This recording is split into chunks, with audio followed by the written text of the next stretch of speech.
Você já disse algo que destruiu um relacionamento em 5 segundos de raiva e se perguntou: por que eu fiz isso se eu sabia que era errado? Existe algo profundamente curioso sobre o ser humano. Nós sabemos, muitas vezes com clareza, aquilo que pode nos destruir, e mesmo assim continuamos caminhando nessa direção. Sabemos que o orgulho pode nos afastar das pessoas que amamos, mas ainda assim o alimentamos em silêncio. Sabemos que a inveja corrói o coração, mas ainda assim nos comparamos. Sabemos que a ira pode ferir quem está ao nosso lado, mas ainda assim perdemos o controle em momentos de impulsividade. Sabemos que a preguiça pode nos roubar sonhos, mas ainda assim adiamos aquilo que sabemos que deveríamos fazer. É como se existisse dentro de nós uma força silenciosa, uma inclinação invisível, que, pouco a pouco, empurra o coração humano na direção errada.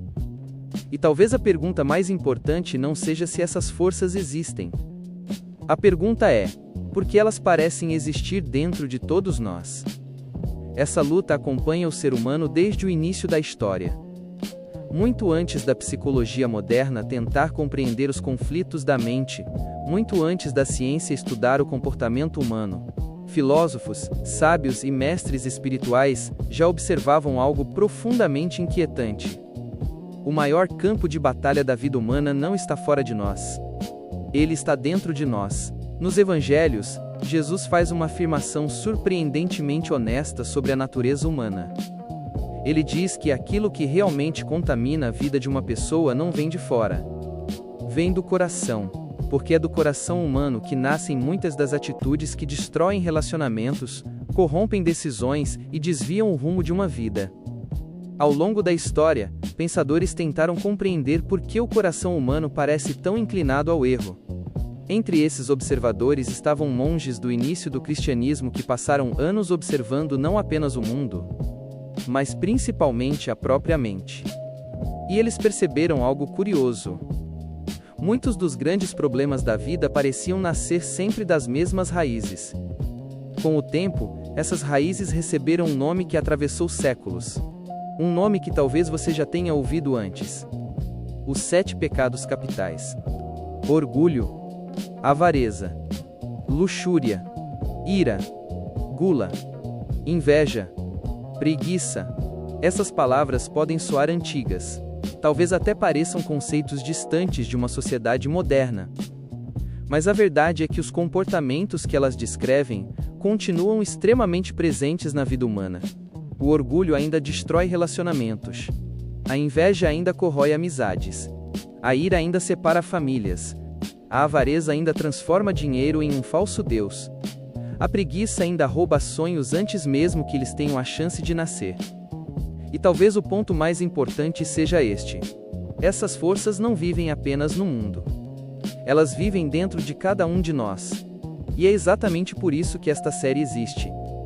Nos próximos episódios, nós vamos explorar um por um os 7 pecados capitais. Mas não para apontar dedos. Não para julgar pessoas. E muito menos para criar culpa. Vamos olhar para essas forças com honestidade. Vamos compreendê-las à luz das escrituras, da filosofia, da psicologia e da experiência humana, porque muitas vezes aquilo que destrói uma vida não começa com grandes decisões.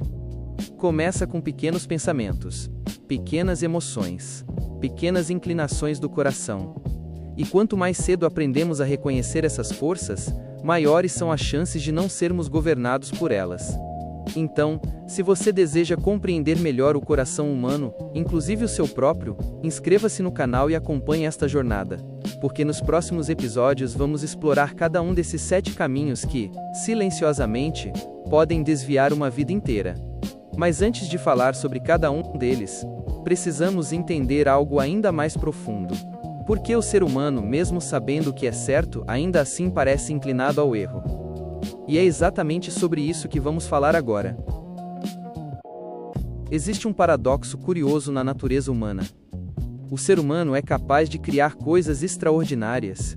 Somos capazes de amar profundamente, de cuidar uns dos outros, de construir famílias, comunidades, civilizações inteiras. Somos capazes de compaixão, de generosidade, de sacrifício. Mas ao mesmo tempo, somos também capazes de destruir aquilo que mais amamos. Relacionamentos acabam por palavras ditas em momentos de ira. Amizades se rompem por causa de comparações silenciosas. Famílias inteiras se afastam por causa de orgulho. Sonhos são abandonados por causa da preguiça ou do medo. E quando olhamos para essas situações, muitas vezes pensamos que o problema está apenas nas circunstâncias, no ambiente, na pressão da vida, nas dificuldades do mundo. Mas, se formos honestos, perceberemos algo desconfortável. Muitas vezes o problema não começa fora. Ele começa dentro. Essa percepção não é nova. Desde a antiguidade, filósofos já tentavam compreender esse conflito interno que existe dentro de cada pessoa. O filósofo Platão descreveu a alma humana como uma espécie de carruagem. Nessa metáfora, a razão seria o condutor. Mas a carruagem é puxada por dois cavalos diferentes. Um deles representa os impulsos nobres da alma, aquilo que nos leva à verdade, à virtude, à beleza. O outro representa os impulsos mais caóticos, desejos desordenados, emoções descontroladas, vontades imediatas. A vida humana, segundo essa visão, seria a tentativa constante de manter esses impulsos em equilíbrio. Séculos depois, outro filósofo chegaria a uma conclusão semelhante. Aristóteles afirmava que o caráter humano não nasce pronto. Ele é moldado pelos hábitos. Aquilo que repetimos diariamente acaba se tornando aquilo que somos. Virtudes são construídas por hábitos. Mas vícios também. E é exatamente por isso que pequenas escolhas diárias possuem um poder tão grande sobre o destino de uma pessoa. A psicologia moderna, muitos séculos depois, começou a observar algo parecido. Dentro de cada ser humano existe um conflito constante entre razão, emoção e desejo. Uma parte de nós quer aquilo que é certo. Outra parte quer aquilo que é fácil. Uma parte quer aquilo que constrói a vida. Outra parte quer aquilo que oferece prazer imediato. E, muitas vezes, essas duas forças entram em choque. É por isso que uma pessoa pode saber exatamente o que deveria fazer. E ainda assim agir de maneira completamente diferente. Quantas vezes alguém sabe que precisa pedir perdão, mas o orgulho impede? Quantas vezes alguém sabe que deveria agradecer pela própria vida, mas a inveja fala mais alto? Quantas vezes alguém sabe que deveria agir com calma, mas a ira toma o controle? Esse conflito revela algo muito importante sobre a condição humana. O problema da vida raramente é apenas falta de conhecimento. Na maioria das vezes, é falta de domínio sobre aquilo que sentimos. E é exatamente nesse ponto que começa a surgir uma pergunta fundamental. Se esse conflito interno é tão antigo, se ele aparece em diferentes culturas, em diferentes épocas, em diferentes pessoas, será que existem padrões por trás desses comportamentos? Será que existem forças comuns que influenciam as escolhas humanas ao longo da história? Foi exatamente essa pergunta que levou alguns pensadores a observar algo muito interessante sobre o comportamento humano. Eles perceberam que muitos dos grandes erros da vida pareciam nascer sempre das mesmas raízes. E foi dessa observação que nasceu uma das classificações mais conhecidas da história moral da humanidade. A ideia dos chamados pecados capitais. Mas antes de continuar, precisamos entender algo essencial. Esses pecados não foram identificados para condenar pessoas. Eles foram identificados para ajudar o ser humano a compreender o próprio coração. E quando entendemos isso, toda a perspectiva muda. É exatamente sobre isso que vamos falar agora. Quando muitas pessoas ouvem a expressão pecados capitais, imaginam imediatamente regras religiosas ou uma lista de comportamentos proibidos. Mas a ideia original é muito mais profunda do que isso. Na verdade, a palavra capital vem do latim caput, que significa cabeça, origem, raiz.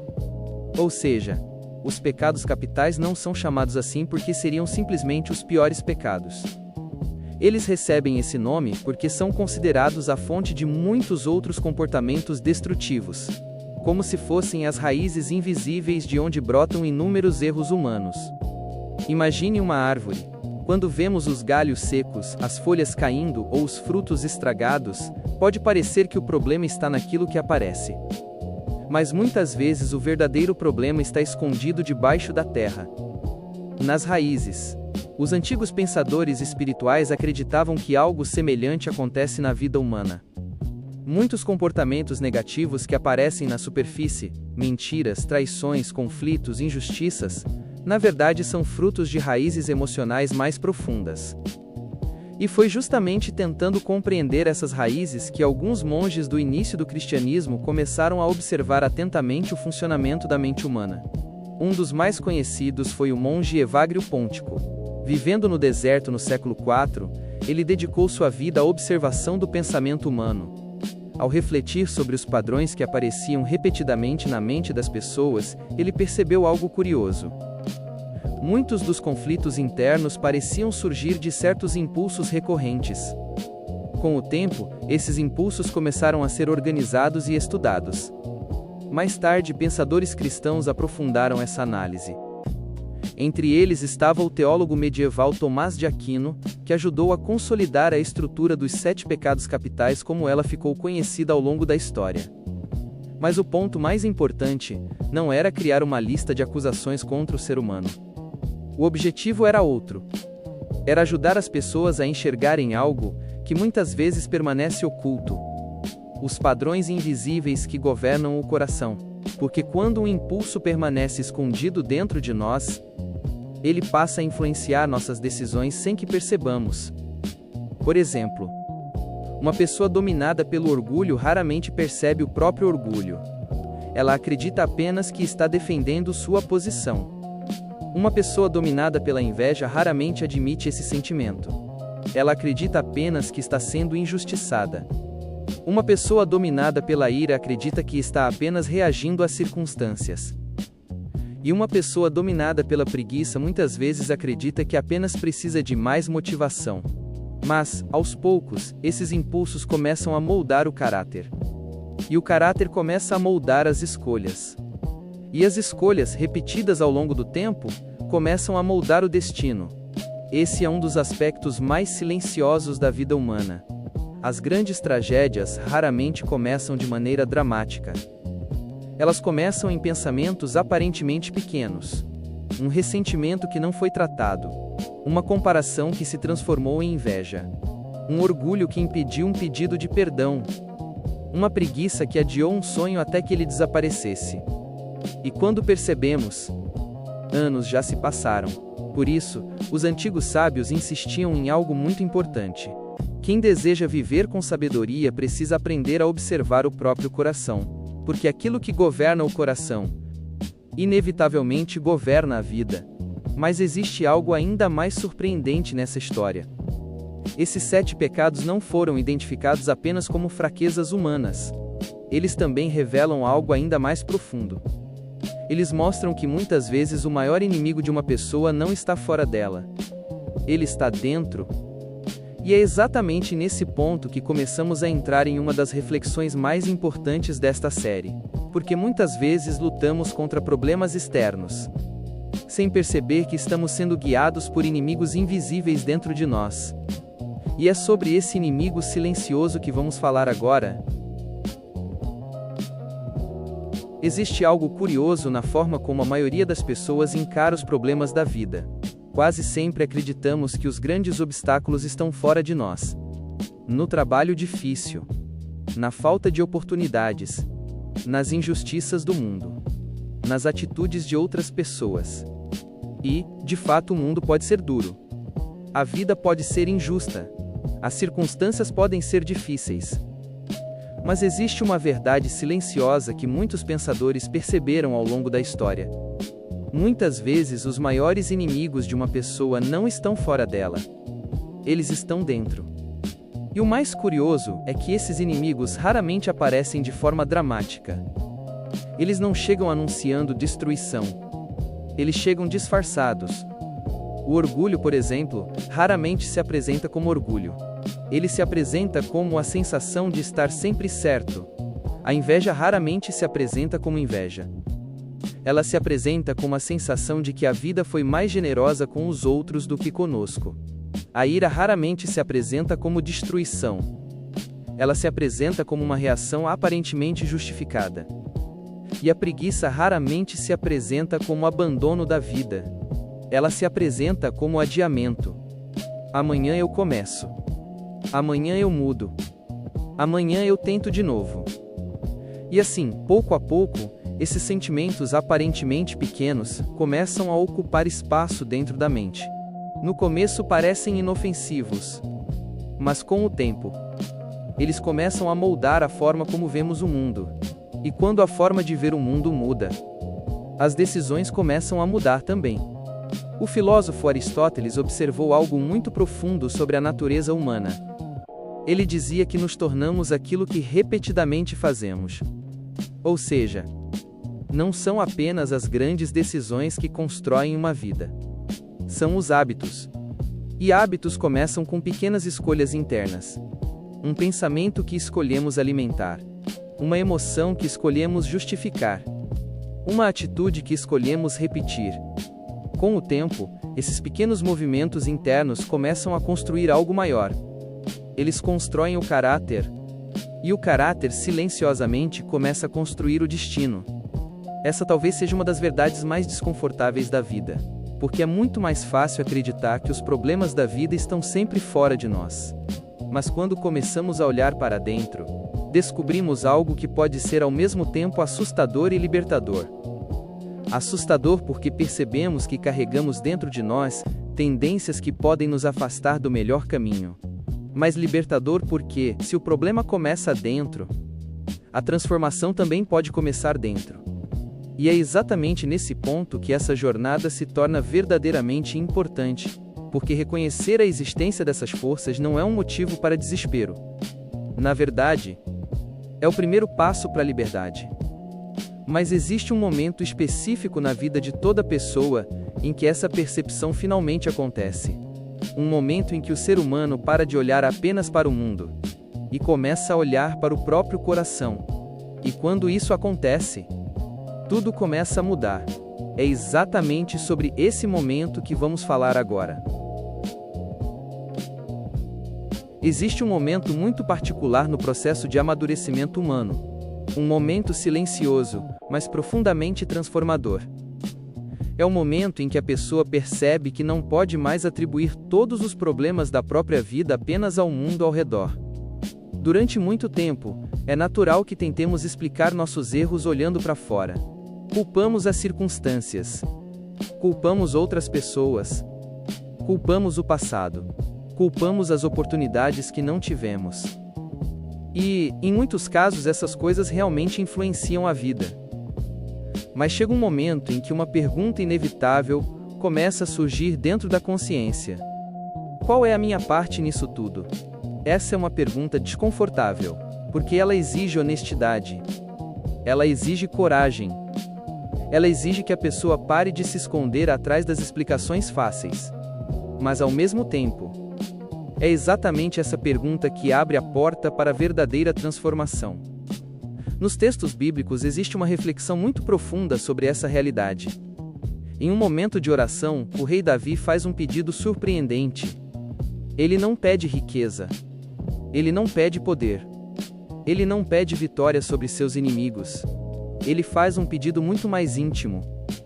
Ele pede: cria em mim um coração puro. Esse pedido revela algo extraordinário. Davi não estava apenas olhando para os erros do mundo. Ele estava olhando para dentro de si mesmo. Essa talvez seja uma das atitudes mais difíceis da vida, porque enxergar as próprias fraquezas exige humildade. Exige reconhecer que o orgulho também pode morar dentro de nós. Que a inveja também pode surgir em nosso coração. Que a ira também pode dominar nossos pensamentos. Que a preguiça também pode nos impedir de crescer. Mas, paradoxalmente, é exatamente nesse momento de reconhecimento que algo novo começa a nascer, porque enquanto uma pessoa acredita que o problema está apenas fora, ela permanece presa. Mas quando ela percebe que algumas das batalhas mais importantes da vida acontecem dentro dela, então surge algo poderoso: a possibilidade de escolha.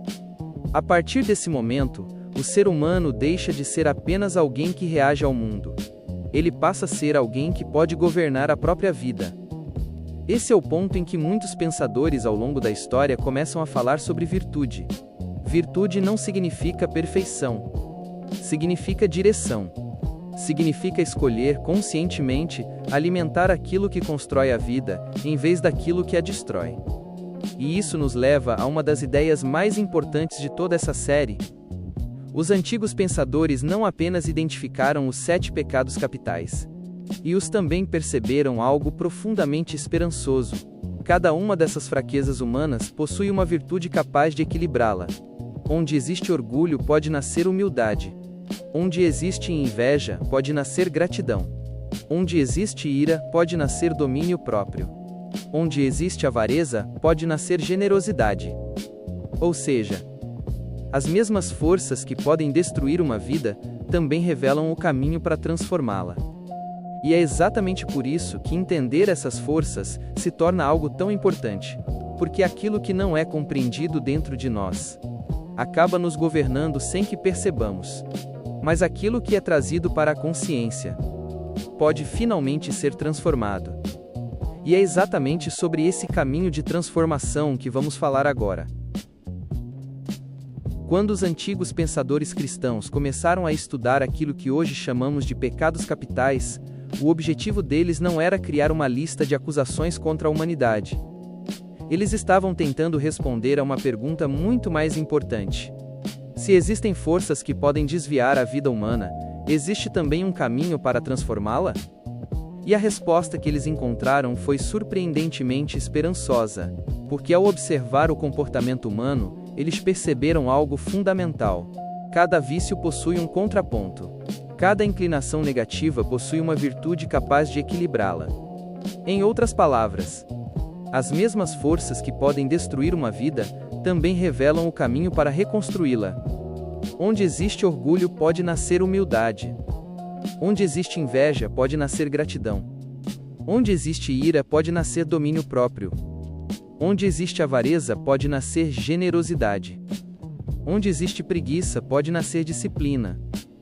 Essa percepção muda completamente a maneira como enxergamos a vida. Porque, se olharmos apenas para os erros humanos, podemos facilmente cair em desânimo. Mas quando entendemos que cada fraqueza também aponta para uma virtude possível, então a história muda. A luta interior deixa de ser apenas um problema. Ela se torna também uma oportunidade de crescimento. Nos textos bíblicos existe uma frase muito profunda que resume essa jornada interior. Ela aparece em uma carta atribuída ao apóstolo Paulo de Tarso. Ele escreve que a verdadeira transformação da vida acontece quando a mente é renovada.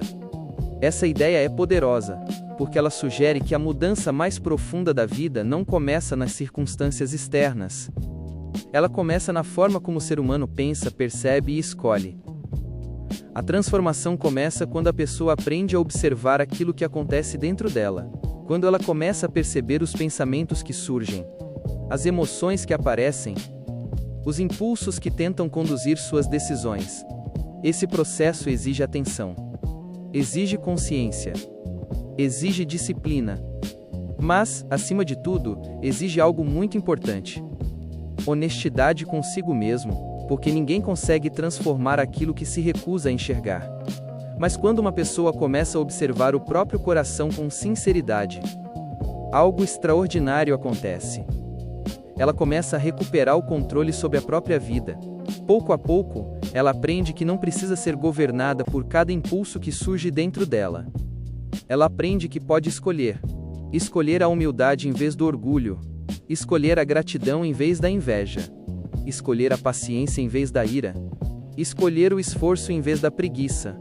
Essas escolhas parecem pequenas, mas, repetidas ao longo do tempo, elas começam a moldar algo poderoso.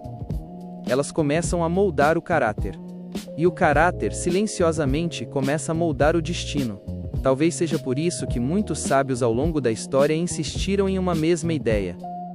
A verdadeira liberdade da vida não é fazer tudo aquilo que sentimos vontade. A verdadeira liberdade é aprender a governar aquilo que sentimos. E quando o ser humano aprende essa arte, ele começa a viver de uma maneira completamente diferente. Mas, no final das contas, tudo isso nos leva a uma pergunta muito simples: Uma pergunta que cada pessoa precisa responder por si mesma. O que está governando o seu coração? Porque aquilo que governa o coração, inevitavelmente começa a governar a vida. E é exatamente essa pergunta que vai nos acompanhar ao longo de toda essa série. Vamos falar sobre ela agora. Ao longo da história, muitos pensadores tentaram entender por que a vida humana pode tomar caminhos tão diferentes. Algumas pessoas constroem vidas marcadas por sabedoria, generosidade e equilíbrio. Outras acabam presas em ciclos de orgulho, ressentimento, inveja ou destruição. A pergunta que atravessa séculos é sempre a mesma: o que faz uma vida seguir um caminho ou outro? Filósofos, psicólogos e mestres espirituais ofereceram diferentes respostas. Mas, de muitas formas, todos eles acabaram chegando a uma conclusão semelhante. O verdadeiro destino de uma pessoa começa a ser definido no lugar mais silencioso de todos: o coração. Não apenas o coração como emoção, mas o coração como centro das decisões. O lugar onde nascem os pensamentos que escolhemos alimentar, as emoções que decidimos justificar, os hábitos que repetimos todos os dias. Ao longo desta introdução nós falamos sobre algo importante. Falamos que existem certas forças internas que, quando não são percebidas, começam a conduzir a vida silenciosamente. Orgulho, avareza, luxúria, ira, gula, inveja, preguiça. Essas palavras atravessaram séculos não porque pertencem apenas à religião ou à filosofia antiga. Elas atravessaram séculos porque continuam descrevendo algo profundamente humano. Todos nós, em algum momento da vida, sentimos essas inclinações. Todos nós, em algum momento, enfrentamos essas batalhas internas. A diferença não está em sentir essas coisas. A diferença está em o que fazemos com elas. Se as ignoramos, elas crescem em silêncio. Se as justificamos, elas começam a moldar nossas decisões. Mas se aprendemos a observá-las com honestidade, então algo novo se torna possível. Nós começamos a recuperar o governo do nosso próprio coração. E é exatamente essa jornada que vamos começar nesta série. Nos próximos episódios, vamos explorar um por um os 7 pecados capitais. Vamos entender como eles surgem, como eles influenciam o comportamento humano, e como, muitas vezes, eles aparecem de forma silenciosa na vida cotidiana. Mas também vamos olhar para algo ainda mais importante. Vamos descobrir quais virtudes podem equilibrar cada uma dessas inclinações. Porque onde existe orgulho pode nascer humildade. Onde existe inveja pode nascer gratidão. Onde existe ira pode nascer domínio próprio. Onde existe avareza pode nascer generosidade. Onde existe preguiça pode nascer disciplina. Essa série não é sobre condenação. Ela é sobre consciência. Porque quanto mais consciente uma pessoa se torna sobre aquilo que acontece dentro dela, mais livre ela se torna para escolher o caminho que deseja seguir. E talvez a pergunta mais importante que você pode levar consigo depois deste episódio seja esta: o que está governando o seu coração hoje? Porque aquilo que governa o coração, inevitavelmente governa a vida.